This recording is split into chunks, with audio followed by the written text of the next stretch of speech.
डर एक एहसास में आपका स्वागत है। इस चैनल पर आपको सुनने को मिलती हैं डरावनी और सच्ची भूतिया कहानियाँ। अगर आपको ऐसी ही वीडियोस देखना पसंद है तो हमारे इस चैनल को सब्सक्राइब करना ना भूलें। तो अब बढ़ते हैं आज की कहानी की ओर।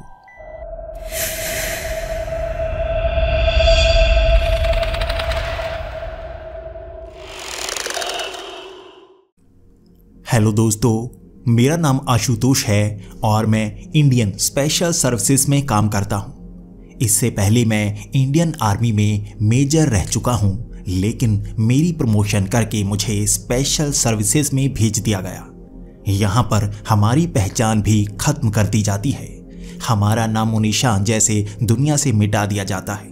हमें नया नाम मिलता है, हमें नई पहचान मिलती है और हमारा काम ऐसा होता है जिसे हम किसी आम इंसान को बता नहीं सकते। चाहे ये मिशन भारत का हो या दुनिया के किसी कोने का, हमें बस वहां पर भेज दिया जाता है, ऑब्जेक्टिव्स दे दिए जाते हैं और हमें बस अपना मिशन पूरा करना होता है, भले ही उसके लिए हमारे लोगों की जान ही क्यों न लेनी पड़ जाए। कभी कभी हमारा दुश्मन हम में से ही एक निकलता है। कभी कभी दुश्मन इतने सारे होते हैं कि खुद की मौत ही अपने हाथों करनी पड़ती है। हमें सब कुछ सिखाया जाता है, लेकिन मिशन अनसक्सेसफुल कभी होने नहीं देना, बस ये बात हमारे दिमाग में घूमती ही रहती है। मैं कई मिशंस में भाग ले चुका हूँ। मैं इराक जा चुका हूँ, अमेरिका जा चुका हूँ, अफगानिस्तान जा चुका हूँ, देश और दुनिया के कई हिस्सों में जा चुका हूं और हम कई बार ऐसे देशों के साथ मिलकर काम करते हैं जिसे हम दुश्मन मानते हैं। जी हाँ, कभी कभी कई देशों के साथ हमें काम करना पड़ता है क्योंकि हमारे लिए खतरा एक साथ एक जैसा होता है, इसलिए इकट्ठे काम करके उस खतरे को टाला जाता है। लेकिन मैंने जिंदगी में कभी ऐसा मिशन नहीं देखा था। यह मेरी जिंदगी का सबसे डरावना मिशन था जिसके लिए मुझे अफगानिस्तान जाना था। सबसे पहले तो मुझे तमिलनाडु बुलवाया गया। वहां पर एक सीक्रेट बेस है और वहां पर मुझे ट्रेनिंग के लिए भेज दिया गया। एक महीना मुझे वहां पर ट्रेनिंग लेनी थी, जिसके बाद एक खुफिया मिशन करने के लिए मुझे अफगानिस्तान जाना था। हमारे जो बेस होते हैं वो भी भीड़ भाड़ के बिल्कुल बीच होते हैं। कभी कभी कोई पुराना बैंक, कभी कभी किसी गटर का ढक्कन जिसे खोलकर हमें अपने बेस तक पहुंचना पड़ता है। आम जनता को इसके बारे में बिल्कुल पता नहीं होता, लेकिन हम उनके बीच में रहकर ही अपने ऐसे काम करते हैं। ये बेस भी यहाँ के एक बड़े शहर में था। मैं उसका नाम नहीं बता सकता, लेकिन उस बेस में पहुंचने के लिए एक फूलों की दुकान का दरवाजा खोलकर अंदर पाइप के जरिए रेंगते हुए नीचे पहुंचना होता। हर कोई ऐसे ही उस बेस तक पहुंचता और उस बेस में लगभग 3 मंजिलें थीं जो जमीन के अंदर तक थीं। नीचे वाली तीसरी मंजिल में पहुंचने किसी को नहीं दिया जाता था, सिर्फ खास लोग ही थे जो वहां तक जा सकते थे। सेकंड फ्लोर तक जाने के लिए भी खास परमिशंस की ज़रूरत होती और वो भी किसी किसी को दी जाती। मुझे बस फर्स्ट फ्लोर तक ही रहने की इजाज़त थी और यहीं पर मुझे ट्रेनिंग करनी थी। लेकिन मुझे बताया गया था पहली बार जिंदगी में मुझे इसका तीसरा फ्लोर देखने को भी मिलेगा। हमारी जो ये स्पेशल सर्विसेज है, इसके बारे में भारतीय खुफिया एजेंसी रॉ तक को पता नहीं होता, क्योंकि हमारे मिशन उनसे अलग होते हैं। हमारी जानकारी उनसे अलग होती है, हमारी तकनीक उनसे अलग होती है। मैं आर्मी में मेजर रह चुका हूं, लेकिन यहाँ पर मेरी वो डेजिग्नेशन काम नहीं आएगी। यहाँ पर कोई भी एक दूसरे की डेजिग्नेशन नहीं जानता। भले ही कोई बड़ा मंत्री रह चुका हो, लेकिन यहाँ आकर वो आम इंसान बन जाता है। मिस्टर रंजीत मेरे सीनियर थे। वो क्या थे और कैसे काम करते थे मुझे नहीं पता, लेकिन मुझे बस उनके ऑर्डर्स फॉलो करने थे। उन्होंने पहले दिन ही मुझे उस मैदान में जाने के लिए कह दिया। वहां एक छोटी सी पाइप से रेंगते हुए एक ढक्कन खोलने पर हम एक मैदान पर निकलते। वहां पर लोगों की भीड़ थी, उनके बीच में हमें ट्रेनिंग लेनी थी और पकड़े भी नहीं जाना था। ऐसी ट्रेनिंग मैंने कभी नहीं ली थी। लोगों के बीच हमें कुछ नई चीजें सीखने को मिलने वाली थी। वहां पर हम चलना शुरू हो गए। उस भीड़ से निकलते हुए मिस्टर रंजीत हम 5 लोगों को बता रहे थे, ध्यान से देखो, यहां पर निकलने वाले जितने भी लोग हैं तुम्हें ये आम इंसान लग रहे होंगे, लेकिन इनके बीच में से कुछ ऐसे लोग रहते हैं जिन्हें साधारण इंसान नहीं कहा जा सकता। पूरी दुनिया के डॉक्टर उन्हें मंदबुद्धि भी कहते हैं, खराब दिमाग भी कहते हैं, पागल भी कहते हैं, मर्डरर भी कहते हैं, लेकिन हम उन्हें साधारण इंसान नहीं मानते। उनमें कुछ होता है जो उन्हें बदल देता है, जिसके बाद वो बुरे काम करने लगते हैं। हमें उसकी पहचान करनी है। ध्यान से देखो इन लोगों को, आंखें पहचानने की कोशिश करो। कुछ लोग यहाँ घूमने आए हैं, कुछ लोग यहाँ बच्चों के साथ खेल रहे हैं, कुछ लोग अकेले में बैठे दूसरों को घूर रहे हैं, जबकि कुछ लोगों की आंखें बयां कर रही है कि वो यहाँ पर कोई क्राइम करने के लिए आए हुए हैं। तुम्हें वही चीजें पहचाननी है। मैं हैरान था, आज पहली बार मेंटलिज्म की क्लासेस मिल रही थी, लेकिन इसका हमारे उस मिशन से क्या काम मुझे नहीं पता था। हम 5 को उस मैदान में अकेले अकेले छोड़ दिया गया था। हम इधर उधर घूमकर ऐसे किसी की पहचान कर रहे थे जो साधारण इंसान ना हो और यहाँ पर क्राइम करने वाला हो। क्राइम होने से पहले हमें पता करना था कि कौन है जो ये करने वाला है। मैं हर किसी के पास जाकर देखता, कभी कोई बूढ़ा आदमी तो कभी कोई औरत जो बहुत ज्यादा चिल्लाती हो, कोई एक दूसरे से लड़ रहा हो तो उस पर भी मेरा ज्यादा ध्यान जा रहा था। किसी के हाथ में कोई छड़ी हो, कोई हथियार, किसी ने कोई पत्थर पकड़ रखा हो, मेरा ध्यान उस तरफ ज्यादा जा रहा था। बार बार किसी के मैं पास जाता, उससे बात करने की कोशिश करता, लेकिन मेरा ध्यान उस इंसान पर था जो ऐसी हरकतें कर रहा हो। मेरी नजरें इधर उधर झांकी जा रही थी, लेकिन कोई भी मुझे असाधारण नहीं दिख रहा था। किसकी बात कर रहे थे मिस्टर रंजीत? कौन है यहां पर जो क्रिमिनल हो सकता है और क्राइम करने वाला है? तभी मैंने ध्यान दिया, वहां पीछे वाले तालाब के पास पेड़ की बिल्कुल पिछली साइड एक लड़का एक लड़की को बार बार धक्के मार रहा था। देखने में ऐसा लग रहा था उस लड़की ने उस लड़के को धोखा दिया होगा, जिस कारण उस लड़के को बहुत ज्यादा गुस्सा आ चुका था। वो उसे धक्के मार रहा था, उसे बार बार गालियां दे रहा था और ये कहे जा रहा था कि तुम धोखेबाज हो। मैं वहां खड़ा होकर उसे देखे जा रहा था। तभी मेरा ध्यान उसकी आंखों पर पड़ा।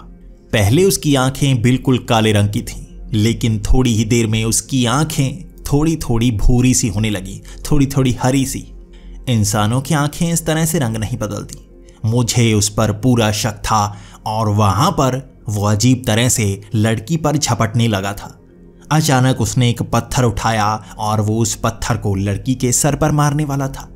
उसका गुस्सा काफी बढ़ चुका था और उसकी चमड़ी का रंग भी ज्यादा लाल सा होने लगा था। देखने में वो इंसान था, लेकिन अजीब अजीब हरकतें शुरू हो गई थी। उसका शरीर अकड़ने लगा था, जैसे उससे अपना गुस्सा कंट्रोल ना किया जा रहा हो। मैं भाग कर गया और उसे पकड़ लिया, और जैसे ही मैंने उसे जकड़ लिया, मैंने उस लड़की को भागने के लिए कह दिया। वो लड़की वहां से भाग चुकी थी और वो लड़का अब मुझ पर चिल्लाने लगा था। हाथ में पकड़ा हुआ पत्थर उसने गिरा दिया था और मुझे कह रहा था, छोड़ दो, मुझे क्यों पकड़ा है? तुम कौन हो हमारे बीच में आने वाले? भाग जाओ यहां से। लेकिन धीरे धीरे उसका गुस्सा बढ़ता जा रहा था।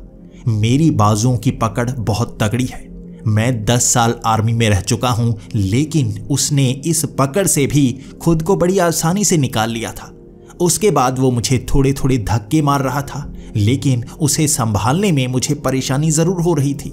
मैं फुली ट्रेंड आर्मी ऑफिसर हूं और हमें ऐसे दांव पेच सिखाए जाते हैं। उसे बिल्कुल ऐसे दांव पेच नहीं आते थे, लेकिन शरीर में जान बहुत थी उसकी।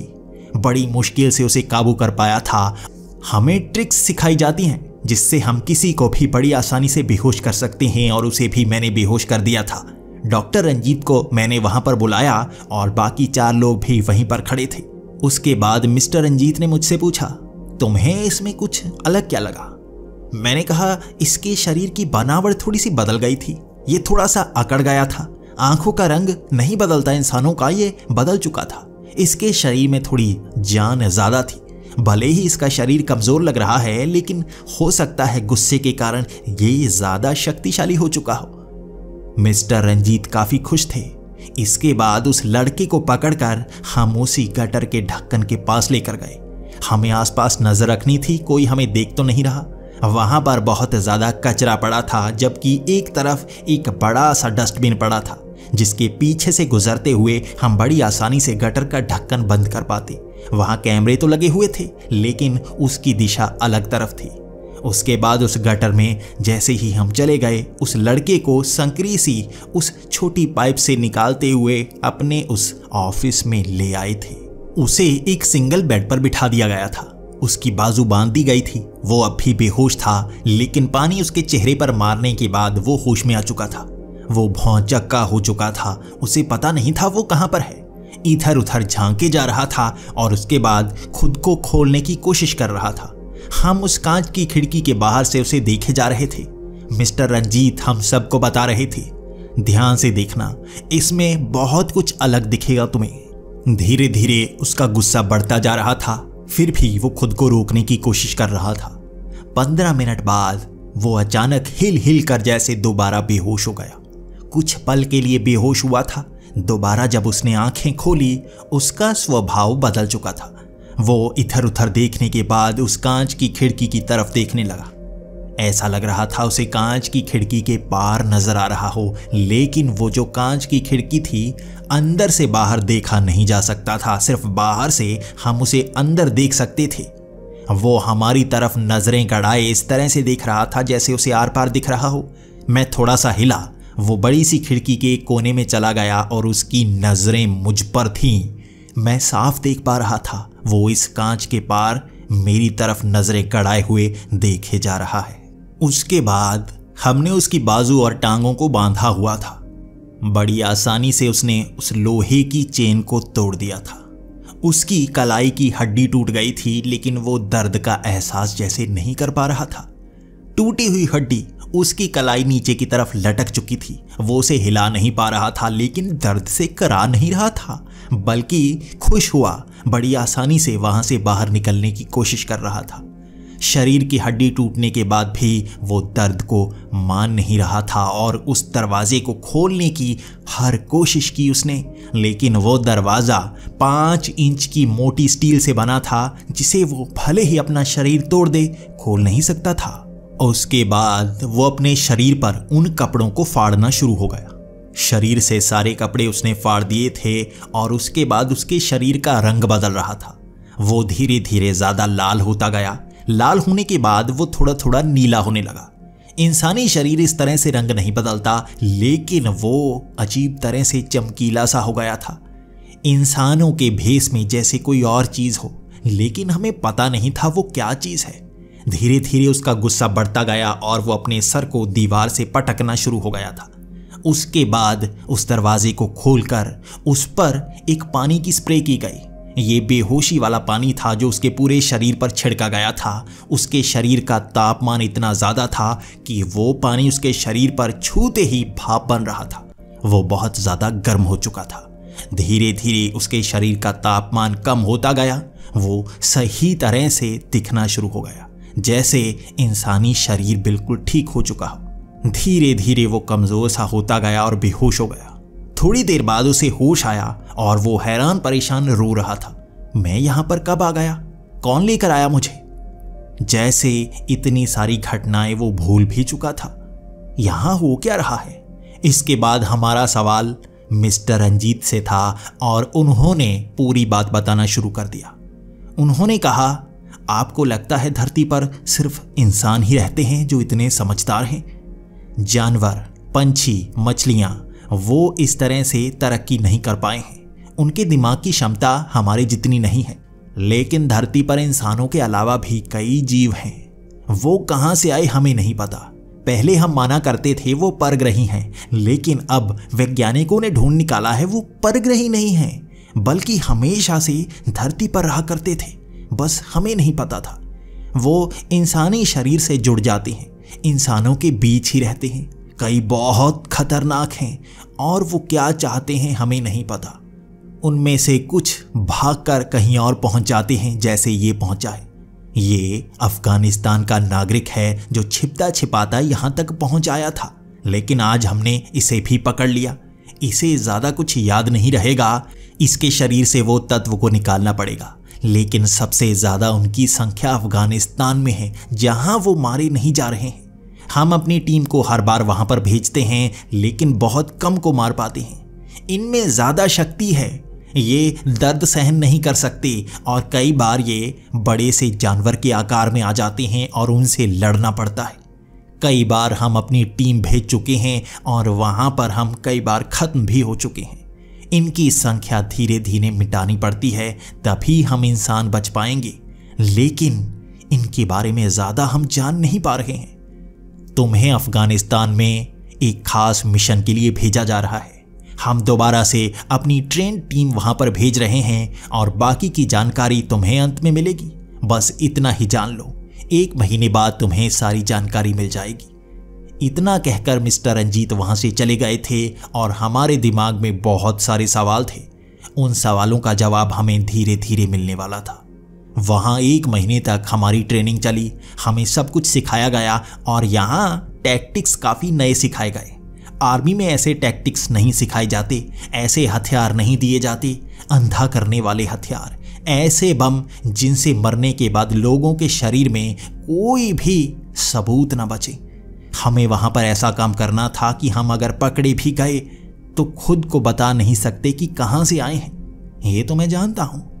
हमारी पूरी ट्रेनिंग हो चुकी थी। हम 5 लोग अफगानिस्तान के लिए निकले। वहां पर एक अमेरिकन बेस है, वहां तक हमें जाना था और हमें कुछ लोग और मिलेंगे। उसके बाद हमें खास जगह पर जाकर अपने मिशन को अंजाम देना है। उन घाटियों में कुछ वैसे ही शैतान छिपे हुए हैं, हमें ये जानकारी मिली थी। वहां पर लोग डरे रहते हैं और उन्हें लगता है कि आतंकवादी लोगों को मारे जा रहे हैं, लेकिन असल में वो शैतान वहां आकर शिकार करे जा रहे हैं। हमें इसके पक्के सबूत मिल चुके थे। उनकी संख्या कितनी है हम नहीं जानते। कई बार मिशन के लिए यहाँ टीमें भेजी जा चुकी थीं, लेकिन बहुत कम लोग बच पाते। जो लोग बच पाते वो सही से बता नहीं पाते। हमें फिर से वहां पर जाना था, उन्हें खत्म करना था, उनके बारे में जानकारी जुटानी थी और मैं खास तौर पर ट्रेंड हूं ऐसी जानकारी निकलवाने के लिए। इस बार सबसे ट्रेंड टीम भेजी थी हमने। मैं जैसे ही उस बेस तक पहुंचा, मुझे ये जानकारी मिली कि हम 5 ही नहीं होंगे, 5 लोग यूनाइटेड स्टेट्स ऑफ अमेरिका की आर्मी से भी आने वाले हैं, वो भी हमें ज्वाइन करेंगे। मैं खुश था कि हम 10 लोगों की टीम वहां पर जाने वाली है। जितने ज्यादा लोग उतना बढ़िया मिशन। और वहां उस टीम से मिलने के बाद मैं खुश था, लेकिन तभी 5 लोग और पहुंचे। पाकिस्तानी आर्मी के 5 लोग थे वो। वहां पर मेरी आंखें चमक गई थी। हो क्या रहा है? पाकिस्तानी आर्मी यहां क्या कर रही है? हमारे रिश्ते उनके साथ अच्छे नहीं हैं और हम कोई भी मिशन मिलकर नहीं कर सकते। हमें एक दूसरे से खतरा रहता है, ये भी हमें धोखा दे सकते हैं और उनमें डर ये रहेगा कि हम ना धोखा दे दें। हमारी आपस में कभी नहीं बनती, लेकिन वो टीम वहां पर पहुंची, वो खुद हैरान थी। यहां पर हमारे कैप्टन यूएस आर्मी से विक्टर थे।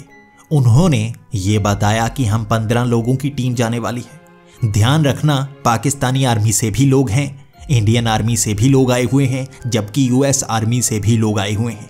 लेकिन यहाँ पर अगर कोई पकड़ा जाता है तो कोई उसे छुड़ाने के लिए नहीं आएगा। पाकिस्तानी टीम के लोग भी अगर पाकिस्तान आर्मी ने पकड़ लिए तो वो उसे जासूस कहकर जेलों में डाल देंगे। इसलिए हमें ध्यान रखना है और मिलकर काम करना है। हमारा दुश्मन हमारी आपसी रंजिश से भी ज्यादा बड़ा है। हमें उससे निपटना है, क्योंकि हमारी आपसी दुश्मनी तो चलती रहेगी। अगर हमारे देश बचे ही ना तो आपस में लड़कर कोई फायदा नहीं होगा।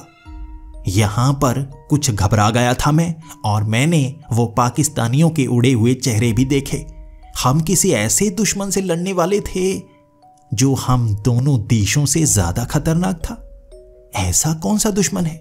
मैंने तो सुना है कि यहाँ पर कुछ ऐसे शैतानी लोग मिलेंगे जिनके शरीर में कुछ है जो उनसे बुरे काम करवाता है, लेकिन उसे हम संभाल लेंगे। क्या इससे ज्यादा खतरनाक चीज हमारे सामने आने वाली है? थोड़ी से घबरा गए थे, लेकिन मिलकर काम करना था। इसके बाद मैंने सवाल किया, क्या हम यहाँ सिर्फ 15 लोग जाने वाले हैं? तो उन्होंने कहा नहीं, 16 लोग। तो मैं सवाल करने लगा, आखिर 16वां इंसान कौन होगा? तो उन्होंने कहा 16वां इंसान नहीं होगा, वो कुछ और है। वहां एक लंबा चौड़ा 8 फुट का इंसान हमारे सामने खड़ा हो गया था, जिसके चेहरे पर कोई हाव भाव नहीं था। उसे मिस्टर एक्स कहा गया था। इसके बाद विक्टर मुझे बताने लगी, यहां पर जितने भी तुम्हें शैतान मिलेंगे उनके शरीर में ज्यादा ताकत है। अगर हम हाथापाई पर आ गए तो वो हमें बड़ी आसानी से मार सकते हैं। हथियारों का इस्तेमाल करना, अगर हथियार हाथ में नहीं है तो वहां से भागना, सीधे तौर पर हम उसका मुकाबला नहीं कर पाएंगे। और ये है मिस्टर एक्स, उनमें से एक, लेकिन उनमें से ज्यादा शक्तिशाली। इसे हमने बनाया है। ये उनकी तरह शैतान ही है, लेकिन इसे बनाने का तरीका अलग है। लगभग 70 साल पहले नेवाडा में एक ऐसा धूमकेतु गिरा था जिसमें से अलग ही मेटल निकले थे। हमने उस मेटल्स पर 30 साल तक रिसर्च की थी। उसके बाद पता चला वो मेटल इंसानी खून में चले जाते हैं और उसके बाद हमारे शरीर का हिस्सा बन जाते हैं, हमारे शरीर को और ताकतवर बना देते हैं। और इसी का इस्तेमाल करके हमने मिस्टर एक्स को बनाया है। लेकिन उनसे पहले ही धरती पर वैसे शैतान रहा करते थे। पुराने ज़माने में उन्हें शैतान कहकर मारा जाता था और बड़ी मुश्किल से ख़त्म किया जाता था। वो कैसे अपनी आबादी बढ़ाते हैं हमें नहीं पता। वो धीरे धीरे बढ़ते जा रहे हैं और हमारा काम हमेशा होता है उनकी जनसंख्या को कम करते रहना और उनका अंत कर देना। इससे पहले भी हमारी कई टीम्स इसी तरह से अफगानिस्तान में उन्हें मारने के लिए जाती रही है। हम उनको मार देते हैं, लेकिन हम में से कुछ लोग भी खत्म हो जाते हैं। बीच बीच में नए इलाकों में वो फिर से निकल आते हैं, लेकिन कैसे? आज फिर से हम उन्हें मारने के लिए जा रहे हैं और हम कोशिश करेंगे उनमें से ज़्यादा को अगर पकड़ पाएं। कोई अगर पकड़ा गया तो उससे जानकारी प्राप्त करेंगे कि कैसे वो अपनी जनसंख्या को बढ़ाते जा रहे हैं। अगर ये तुम्हें काट लें, कुछ भी कर लें, तो तुम वैसे नहीं बनोगे, बल्कि तुम्हें चोट लगेगी। फिर भी ये जनसंख्या को बढ़ा रहे हैं, जबकि ये बच्चे पैदा नहीं कर सकते। कई सवाल हैं जिसका जवाब हमें 70 सालों से नहीं मिल पाया है, लेकिन मिस्टर एक्स हमेशा हमारी मदद के लिए साथ जाते हैं।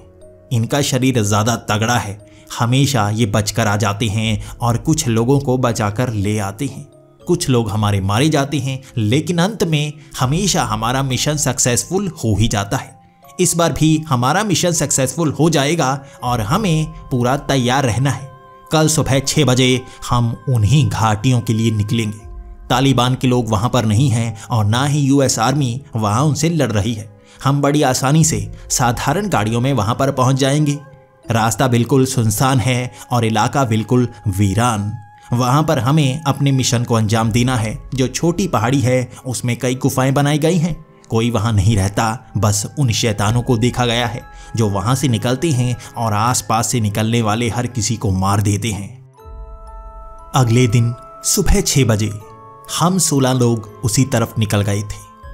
पीछे की पूरी जगह तो मिस्टर एक्स ने खुद ही संभाली हुई थी, क्योंकि इतने बड़े शरीर को उस बड़े से ट्रक के पिछले हिस्से में ही ले जाया जा सकता था। हमने कुछ चौकियों को पार किया। वहां पर पुलिस वाले खड़े थे, जबकि कुछ आर्मी वाले भी। हम उनसे बचते बचाते निकलना चाहते थे, क्योंकि हम अपनी आइडेंटिटी भी उन्हें बता नहीं सकते थे। हमारा ये मिशन खुफिया था। भारत की रॉ, पाकिस्तान की ISI वो भी ये नहीं जानती थी कि हम ऐसे मिशंस भी यहाँ पर मिलकर करते हैं। अचानक मेरे कान में मेरा एक भारतीय साथी कहने लगा, वहां पर कुछ लोग मारे जाते हैं और मैंने सुना है ये पाकिस्तानी ज्यादातर बचकर आ जाते हैं। मुझे शक है ये उनसे मिले हुए ना हो सकता है ये जानबूझकर हम भारतीयों को वहां पर मरवाते हों। ये अपना अलग एजेंडा चलाते हो सकते हैं। इनसे ज़रा ध्यान से रहना है। और US आर्मी भी, वो अपने फ़ायदे के लिए दूसरों को बलि का बकरा बना सकती हैं, उनसे भी बचकर रहना है। हम पांचों एक तरफ इकट्ठे रहेंगे और पता नहीं वहां पर कैसे शैतानों का सामना करना है, लेकिन हम इकट्ठे रहेंगे, अलग नहीं होंगे। हम पांचों ने अपना अलग प्लान बना लिया था। हम पांचों अलग ट्रक में जा रहे थे। जैसे ही हम उस वीरान सी जगह पर पहुंचे, वहां गर्मी बहुत ज़्यादा थी। बिल्कुल वीरान जगह जहां एक भी पौधा तक नहीं था। गर्मी 40 डिग्री से ज़्यादा थी और धूप कड़कड़ाती हमारे सर पर पड़ रही थी। थोड़ा चलने के बाद शरीर जैसे शिथिल सा हो जाता, शरीर में जान कम हो जाती। ऐसी धूप के कारण वहां जो जमीन थी वो भी गर्म थी। भले ही तापमान 40 से ज्यादा था, लेकिन महसूस 50 से भी ज्यादा हो रहा था। जैसे ही उस छोटी सी पहाड़ी तक पहुंचे, हमें लगा कि यहां ज्यादा देर रुका नहीं जा सकता। उस पहली गुफा के अंदर घुसते ही तापमान जैसे 15 डिग्री कम हो गया था। वहां पर रहना थोड़ा सा आसान था, लेकिन उन गुफाओं में कितना अंदर तक जाना था हमें नहीं पता था। मिस्टर विक्टर हमें बताते जा रहे थे और सबसे पीछे थे मिस्टर एक्स। अपने चेहरे पर एक हेलमेट डाला हुआ था और वो आगे बढ़ रहा था। हम भी परेशान। हमने हाथों में हथियार पकड़ लिए थे और आगे आने वाले उन शैतानों का सामना करने वाले थे।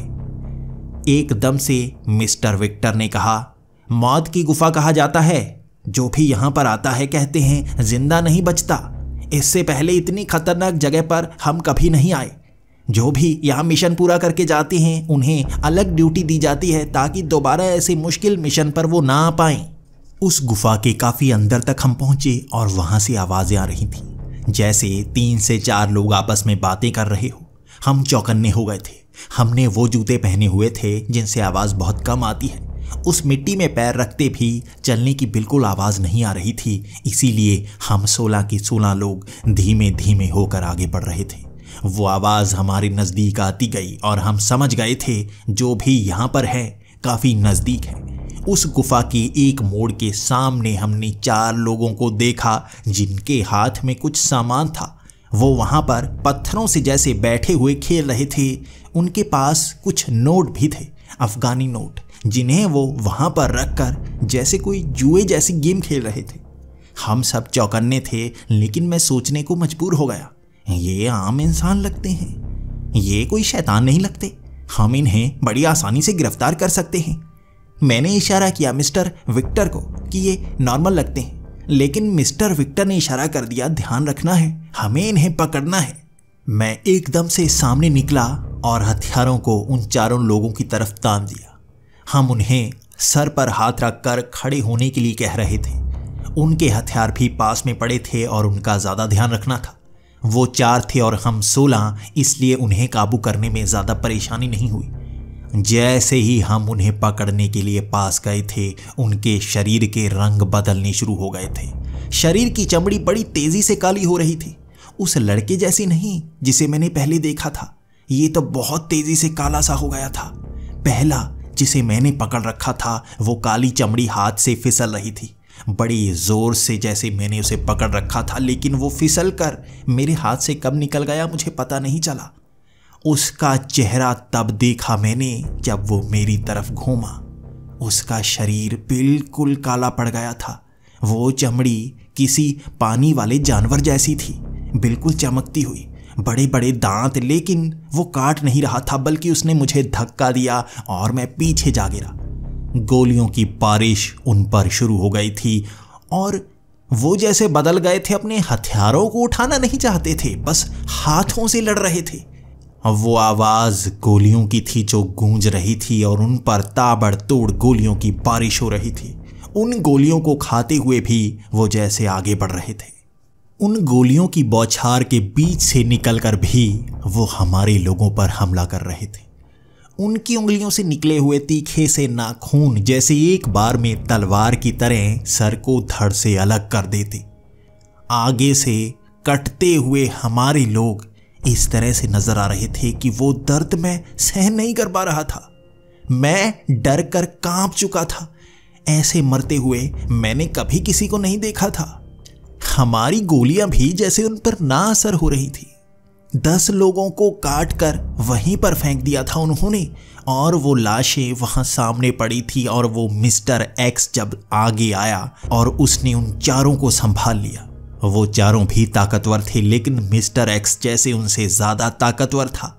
वहां पीछे से गोलियां चल रही थी और कुछ गोलियां मिस्टर एक्स को भी लग रही थी, लेकिन वो पीछे मुड़कर तक ना देखता।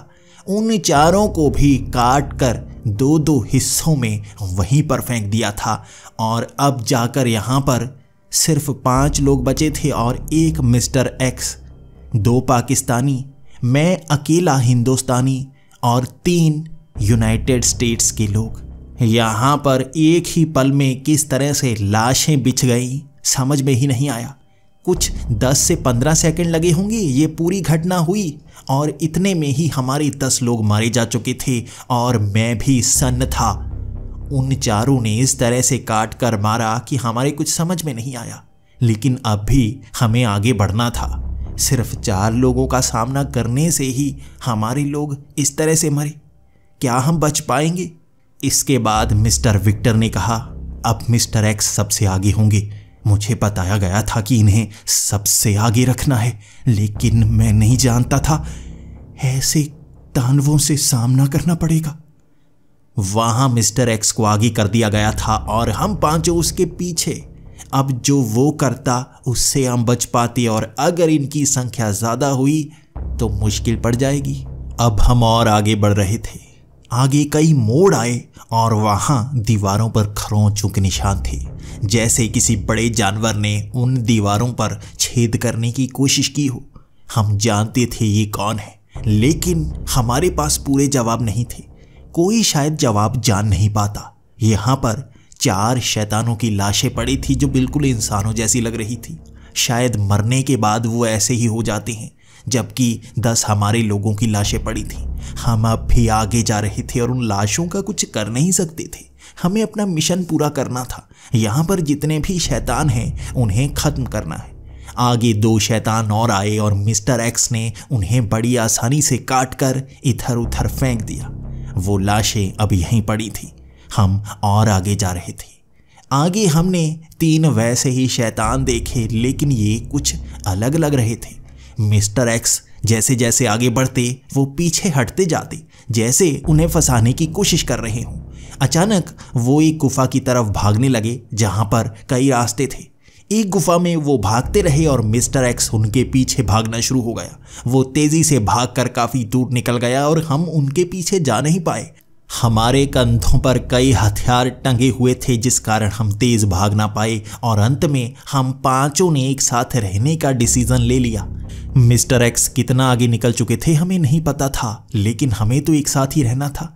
हम और मोड़ मुड़ने लगे। वहां कोई आवाज नहीं आ रही थी। आवाज को पहचान कर भी हम मिस्टर एक्स को ढूंढ नहीं सकते थे। वो जैसे गायब हो चुके थे। अब हमारी रक्षा के लिए भी कोई नहीं था। हम 5 अकेले थे। यहाँ पर शैतानों का सामना करने के लिए इंसानों ने एक बायोलॉजिकल इंसान को बनाया था जो हमारे पास नहीं था। वो आगे निकल चुका था और अब हमें इन शैतानों का सामना अकेले ही करना था। जैसे ही हम एक मोड़ पर पहुंचे, हमारे सामने एक शैतान आ गया था। वो इंसानी शरीर में 7 फुट का बड़ा सा इंसान था, लेकिन उसकी उंगलियां काफी लंबी सी थी, जैसे शरीर का डील डॉल बदल गया हो। वो अपने घुटनों पर चल रहा था। वो जानवर की तरह हम पर हमला करने की कोशिश कर रहा था और ज्यादातर उसका निशाना हमारी टांगे थी। बार बार हमारी टांगे पकड़ने की कोशिश करता और हम 5 गोलियां उस पर बरसाने की पूरी कोशिश करते, लेकिन उसको दर्द होता ही नहीं। तभी मैंने अपनी जेब से उस बड़े से चाकू को निकाल लिया। वो जैसे हम 5 पर हमला कर रहा था और मेरा ध्यान उसकी गर्दन पर था। उसकी गर्दन थोड़ी सी कमजोर थी, जिसे काटा जा सकता था। जैसे ही उसने मेरे एक पाकिस्तानी साथी को पकड़ा, मैंने उसकी गर्दन पर हमला कर दिया। मैं अपने उस साथी की चीखें सुन पा रहा था। वो दर्द से कराह रहा था। वो शैतान उस लड़के को आधा फाड़ रहा था। उसका पेट फट रहा था और वो चीख रहा था। मेरी आंखों में आंसू आ रहे थे और अचानक वो गुस्सा उस पर बरसा। उस चाकू से मैंने उस शैतान की गर्दन काट डाली और उसका सर धड़ से अलग कर दिया। अब भी उसकी आंखें चल रही थी। शरीर का नीचे का हिस्सा बिल्कुल वहीं पर गिर पड़ा। इसी तरह उसका अंत किया था। अब हम समझ गए थे सर से धड़ को अलग करने के बाद ही उन्हें रोका जा सकता है, लेकिन हम 4 रह गए थे, जिनमें से 2 बहुत ज़्यादा जख्मी भी थे।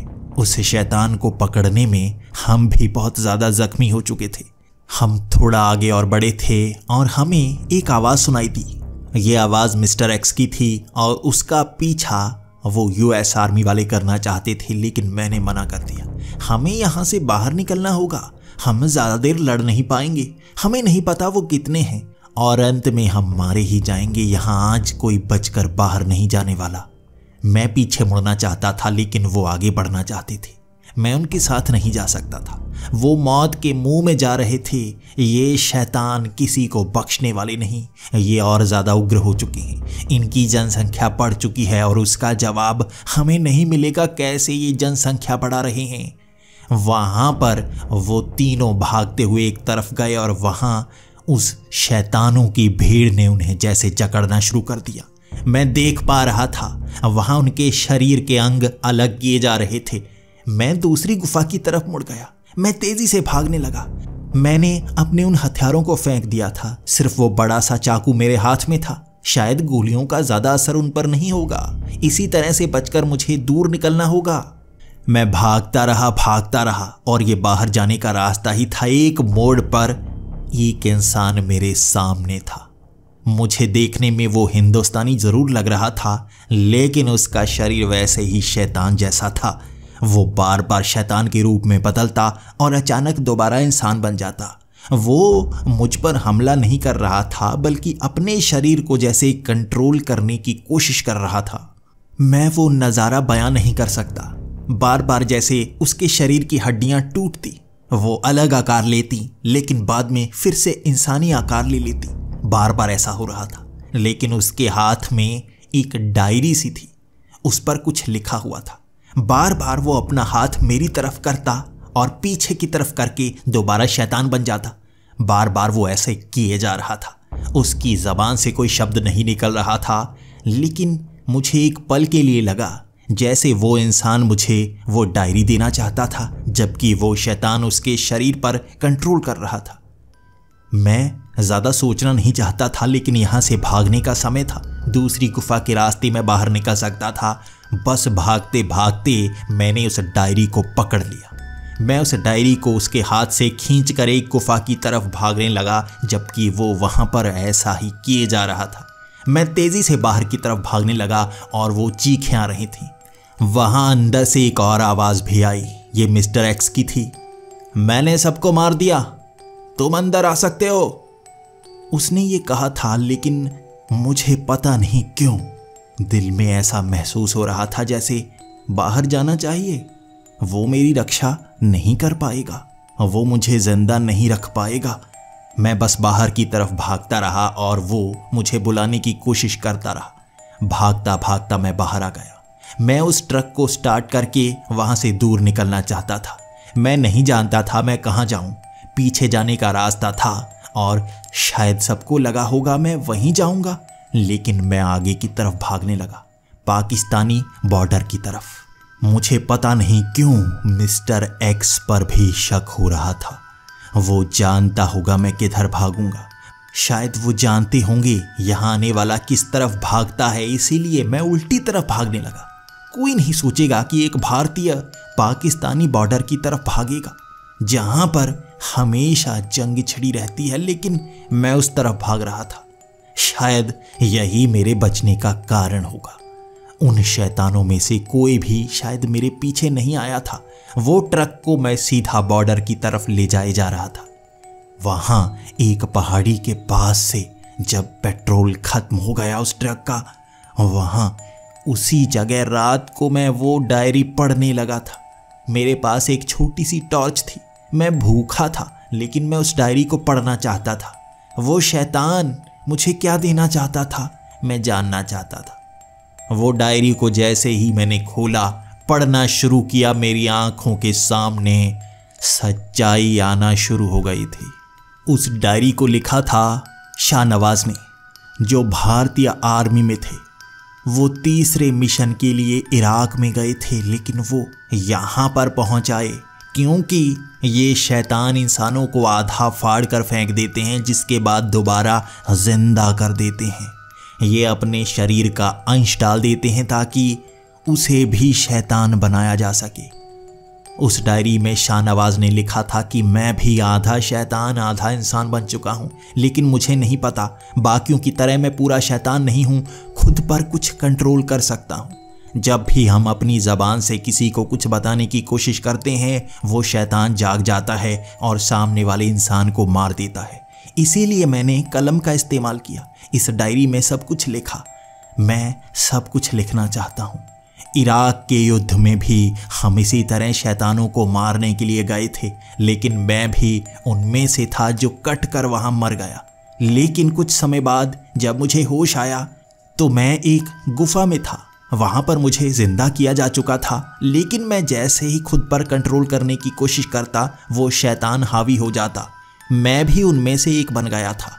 उसके बाद इनके बीच रहते हुए मैं खुद पर कंट्रोल करके जानने की कोशिश करता रहा इसकी शुरुआत कैसे हुई, कैसे हुआ ये सब शुरू। सारी दुनिया को लगता है कि धरती पर ऐसे शैतान पहले से रहा करते थे, लेकिन वो गलत हैं। यहाँ पर प्रेत, भेड़िया मानव, नर पिशाच रहा करते थे, जिन्हें खत्म करने के लिए इंसानों ने भी एक ऐसा ही शैतान बनाया, मिस्टर एक्स। लगभग 70 साल पहले वो धूमकेतु धरती पर गिरा था, जिसमें एक ऐसा मेटल था। इंसान उसे मेटल समझते रहे, लेकिन वो एक बायोलॉजिकल थिंग थी। वो कुछ था जो जिंदा था। उसे जैसे ही एक इंसानी शरीर में डालकर देखा गया, क्योंकि शरीर के एक इंसानी अंग के टूटे होने के बाद उस धातु से उसे जोड़ा गया था, उस इंसानी शरीर पर उसने कब्जा कर लिया और उसके बाद इनकी शुरुआत हुई। ये शैतान बढ़ते गए और वो इंसान मिस्टर एक्स कहलाया। उसका शरीर बहुत तगड़ा था, वो सबसे ज़्यादा सोच सकता था और उसी ने शैतानों का अंत करना शुरू किया। नर भेड़िए उसी ने ख़त्म किए, इंसानी पिशाचों को उसी ने ख़त्म किया और इंसानों का भरोसा जीत लिया। इंसानों की मदद करने के बाद 40 साल पहले हमें लगता था कि ये सभी शैतानों का अंत कर देगा, और ये झूठ बताता रहा। ये जहाँ भी जाता खुद ही इंसानों को मार कर काट कर फेंक देता और ये धातु का कुछ अंश उनमें डाल देता। ये धातु उनमें मिल जाती और वो कटे हुए दोबारा जुड़कर जिंदा हो जाते। इनकी जनसंख्या इसी तरह से बढ़ती रही और ये खुद इंसानों का शिकार बनाकर इन्हें ऐसी जगहों पर लाता रहा। जितने भी लोग यहाँ पर आते हैं जो कटकर मरते हैं, वो दोबारा जिंदा हो जाते हैं। ये धातु का अंश उनमें भी डाला जाता है। ये बढ़ता जा रहा है। इंसानों की तरह ये नई प्रजाति बढ़ती जा रही है। इराक का युद्ध अमेरिका ने किसी और कारण नहीं लड़ा था। वहाँ ऐसे शैतानों की जनसंख्या बढ़ चुकी थी, इसलिए वो युद्ध लड़ा गया था। अफगानिस्तान में भी ऐसा हुआ। कोई जान नहीं पाया ये शैतान बढ़ते कैसे जा रहे हैं, इन्हें बार बार मारा जा रहा है। लेकिन मिस्टर एक्स जहाँ जहाँ जा रहा है, वहाँ वहाँ इन्हें बढ़ाता जा रहा है। ये हम में मिलते जा रहे हैं। मिस्टर एक्स हमारा रखवाला नहीं, बल्कि खुद वो वायरस है जो धरती पर फैल रहा है। वो जीव है जो खुद को बढ़ा रहा है। भविष्य का युद्ध इंसानों में नहीं होगा, बल्कि इंसानों का युद्ध इन शैतानों से होगा। जब इनकी जनसंख्या और ज़्यादा बढ़ जाएगी, ये हमारी बराबरी करेंगे और खुद का साम्राज्य मांगेंगे। उसके बाद ये खुद को धरती का इकलौता जीव घोषित करेंगे और इनके सिवा जो भी जीव है वो या तो इनमें मिल जाएगा या खत्म हो जाएगा। इंसान ये युद्ध जीत नहीं पाएंगे, हम बस लड़ते रह जाएंगे। शायद भविष्य में कई युद्ध ना हो, सिर्फ एक ही युद्ध होगा। वो किसी ज़मीन के लिए, पानी के लिए, हथियारों के लिए नहीं होगा, बल्कि इंसानियत के लिए होगा। और मुझे लगता है वो युद्ध हम हार जाएंगे। उस डायरी का अंत पढ़ते पढ़ते मेरे होश उड़ गए थे। मैं जान गया था सच में ये ऐसे ही हो रहा है। मुझे शुरू से लग रहा था मिस्टर एक्स ही यहाँ पर धोखा दे रहा होगा। लेकिन अब मैं इस डायरी को लेकर जाऊंगा कहाँ? मैं पाकिस्तानी बॉर्डर के बिल्कुल साथ हूँ। अफगानिस्तान की धरती पर मुझ पर कोई यकीन करने वाला नहीं है। इनसे बचकर मैं निकल नहीं पाऊंगा और उस बॉर्डर की उस तरफ मैं पहुंच नहीं पाऊंगा। मैं पाकिस्तानी बॉर्डर के पास पहुंचूंगा तो गोली से मारा जाऊंगा, यहाँ पर रहा तो उन शैतानों के हाथों से मारा जाऊंगा।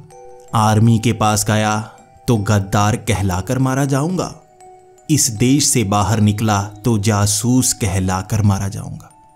शायद मेरा अंत भी यहीं पर होने वाला है और इंसान कभी ये सच्चाई जान नहीं पाएंगे।